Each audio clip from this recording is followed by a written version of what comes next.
В городе Аркадак начала свою работу Международная математическая олимпиада, посвященная 300-летию со дня рождения великого туркменского поэта и мыслителя Махтумкулив Раги.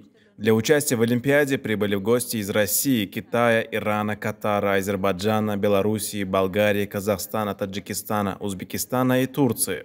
Интеллектуальное состязание призвано создать условия для раскрытия способностей и талантов школьников, а также помочь им в выборе профессии.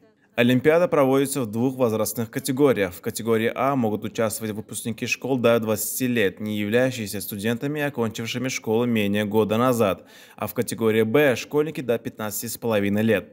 Количество участников не ограничено. Формат Олимпиады – решение 5 задач за 5 часов. Страны-участницы также могут предложить по 3 задачи для конкурса. Победителей ждут золотые, серебряные и бронзовые медали, а также дипломы. Школьники, полностью решившие одну задачу, получат поощрительные грамоты.